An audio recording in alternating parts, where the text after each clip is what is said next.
Olivier Cohn, bonjour. Bonjour.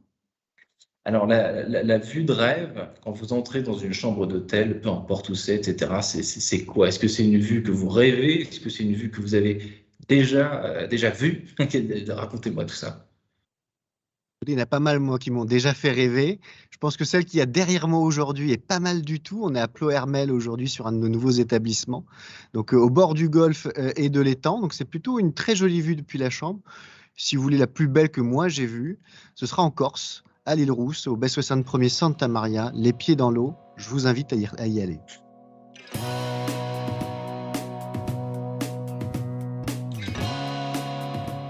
Bonjour à tous et bienvenue au Talk Dessineur du Figaro estival avec aujourd'hui Olivier Cohn, directeur général de Best Western France, donc le groupe hôtelier international que tout le monde connaît. Vous êtes en direct de Bretagne. J'ai l'impression, si vous avez bien écouté, vous êtes entré dans ce groupe il y a 22 ans, en 2000, à votre sortie de l'ESCA. Qu'est-ce qui a fait que vous avez été loyal à cette boîte? Parce qu'aujourd'hui, tout le monde, tout le monde est un peu volage. Enfin, les talents, comme on dit, changent de groupe en groupe. Vous êtes resté. Pourquoi?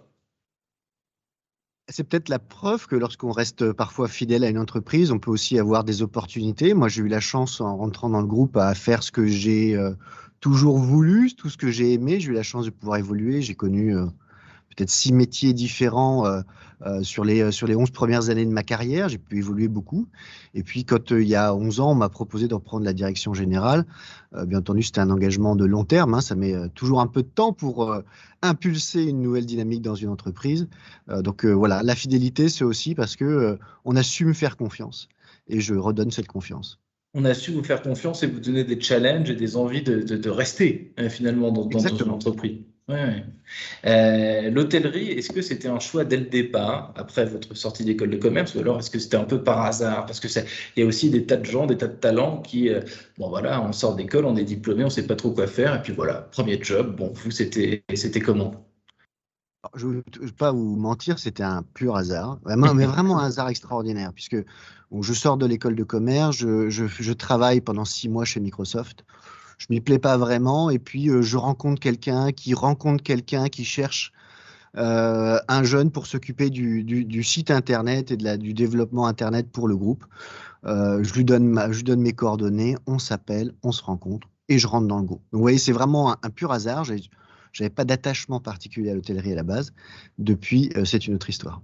Depuis, c'est une autre histoire. Qu'est-ce que vous aimez justement dans ce monde un peu particulier? C'est vrai, de l'hôtellerie. Là, enfin, comme n'importe quel secteur professionnel, il y a des codes, il y a des tas de choses à connaître. Qu'est-ce qui vous a profondément, au-delà des challenges qu'on vous propose sans cesse? Est-ce qu'il y a des trucs particuliers qui vous ont plu finalement? Alors beaucoup, alors la nature même du secteur. En fait, l'hôtellerie, c'est un secteur extrêmement humain. On est là pour véritablement s'occuper des clients. On est là pour leur faire vivre des bons moments. Et donc, il y a une relation aux autres qui est extrêmement forte. Et donc, c'est extrêmement attachant. Donc ça, c'est vraiment le plan humain. Après, c'est un secteur d'activité qui mute très rapidement, très régulièrement.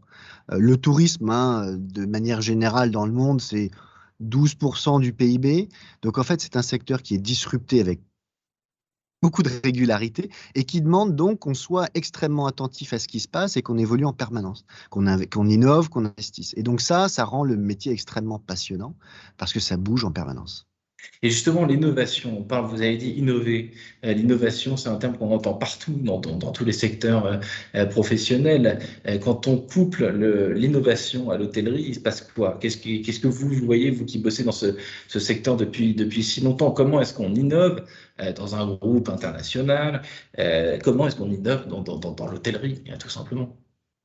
En fait, on peut innover à tous les niveaux. L'innovation, peut y avoir l'innovation technologique, bien entendu, hein, qu'on va trouver dans les champs, qu'on va trouver dans la technologie qu'on va mettre en place pour fluidifier le parcours du client. Mais c'est aussi de l'innovation dans le service, dans les nouveaux services qu'on est capable d'apporter aux clients, dans la restauration, dans le coworking, tout comme c'est aussi l'innovation dans la relation. Et donc, finalement, la formation qu'on va mettre en œuvre pour les collaborateurs des hôtels, pour justement que la relation avec les clients soit la plus agréable, la plus souple possible. Et donc la formation a changé. J'entends coworking, j'entends j'entends relation avec les clients, tout ça a changé, tout ça change, tout ça évolue sans cesse. Tout ça évolue sans cesse. Bien entendu, on adapte, on crée des nouveaux services en fonction des besoins qu'on détecte. Mais c'est vrai que le métier de base, qui est un métier d'accueil, d'hospitalité, il est en évolution permanente. La manière dont on accueille le client, dont on s'intéresse à lui.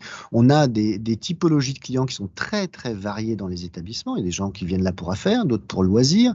Vous avez des couples, vous avez des familles. Vous accueillez pas les différents segments de clientèle de la même manière. Et donc, on s'adapte, bien entendu, en permanence aussi, à leurs envies et à leurs besoins. Est-ce que la crise Covid, Olivier Cohn, a changé de façon durable et pérenne un business model? Donc là, évidemment, on parle de Best Western, mais de l'hôtellerie en particulier. Qu'est-ce que vous, à titre personnel, vous avez pressenti? Qu'est-ce que vous voyez, vos perspectives, si je puis dire, sur ce business model? Il y a beaucoup de choses qui ont changé. C'est très difficile de dire ce qui sera pérenne ou pas. Il faudra certainement un peu plus de recul d'ici 2-3 ans pour voir si des changements fondamentaux se maintiennent. Ce qu'on voit, c'est que ce qui change beaucoup, c'est la manière dont les clients réservent leurs établissements. Quand, avant la crise, on réservait assez longtemps en avance, en moyenne 30, 40 jours en avance, aujourd'hui, tout se fait en last minute. On se décide dans les 3, 5, 7 derniers jours. Donc, la manière de commercialiser les établissements ont changé. Donc, ce qui impacte également la gestion opérationnelle dans les établissements. Parce qu'avant, vous saviez à peu près combien de chambres vous alliez faire dans 2, 3, 5 jours. Là, vous pouvez être quasiment vide pendant 5 jours. Et puis, d'un coup, vous remplissez très, très rapidement. Et bien, il vous faut déployer le service, assurer que vous avez le personnel, etc.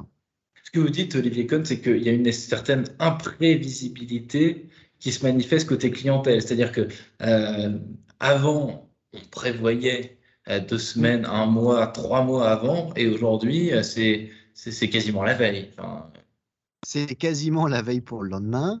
On voit des mutations sur les week-ends, par exemple. Vous voyez, en février, mars, c'est pas une période qui d'habitude est extrêmement propice au week-end où on part à 2 heures, 3 heures de chez soi. Là, depuis le début de l'année, on a une activité sur les week-ends, même dans la période, on va dire, un peu plus creuse, qui est le début d'année, extrêmement forte. Donc, on est en permanence en train de s'adapter. Olivier Cohn, les singularités du groupe Best Western par rapport aux autres acteurs qui sont vos concurrents, qu'est-ce qui se passe? Comment est-ce que vous définiriez votre part de différence? Alors, j'en vois deux. La première, c'est que de par volonté stratégique depuis maintenant une bonne grosse quinzaine d'années, on a vraiment centré tous nos efforts sur la satisfaction des clients. Donc tout ce qu'on fait est vraiment orienté autour de ça. Donc on a fait un gros travail sur la qualité des hôtels, sur les investissements dedans, mais aussi beaucoup, beaucoup dans le personnel pour le former. Et pour justement travailler ce que je vous disais tout à l'heure sur la satisfaction. Donc c'est vraiment un prisme chez nous qui est assez différenciant. Et puis il y a un autre prisme qui pour le coup est plus dû à l'histoire et à l'organisation du groupe. Parce que dès le début de l'histoire de notre groupe, aux États-Unis en 1947, le fondateur a choisi de bâtir cette entreprise comme une coopérative. Et donc nous opérons sous forme de coopérative dans le monde entier. Et donc, nos hôteliers sont pas des franchisés, ce sont des actionnaires, ils sont partie prenante de la vie de l'entreprise. Donc ça, c'est pour le coup une vraie différence. Est-ce que, Olivier Cohn, je vais vous poser une dernière question. Évidemment, donc, dans tous les pays, donc je sais que le groupe Best Western est présent dans 100 pays, donc il y a 4700 hôtels environ, peut-être que ça a évolué depuis les chiffres que j'ai lus, mais si vous deviez ouvrir un hôtel, construire peut-être un hôtel, ce serait dans quel pays, ce serait dans quelle contrée? Qu'est-ce qui vous, aujourd'hui, vous donnerait envie? Si vous étiez hôtelier, gérant d'un seul endroit, qu'est-ce que vous feriez? Dites-moi. Alors écoutez, moi je suis Sous très une petite français, colle, j'aime beaucoup peut-être. mon pays, j'aime beaucoup mon pays, donc j'investirai très certainement sur notre territoire. Vous voyez, là où je suis aujourd'hui à Pleuhermel, c'est un hôtel qui vient d'être acheté il y a quelques mois par un de nos coopérateurs, et sur lequel, voilà, l'idée, il est parti, il est venu ici, il est tombé amoureux du lieu, et s'est dit qu'est-ce qu'on peut en faire et comment est-ce qu'on peut développer une activité sur l'établissement et autour. Il y a encore beaucoup, beaucoup d'endroits en France où on peut le faire. Après, il y a beaucoup d'endroits au monde où l'hôtellerie se développe et où il y a des très beaux établissements à créer avec des vues exceptionnelles. Personnellement, je suis très attaché à notre territoire. Olivier Cohn, donc directeur général de Best Western en France. Merci infiniment d'avoir répondu à mes questions pour le talk dessineur du Figaro. Je vous souhaite un excellent été. Merci.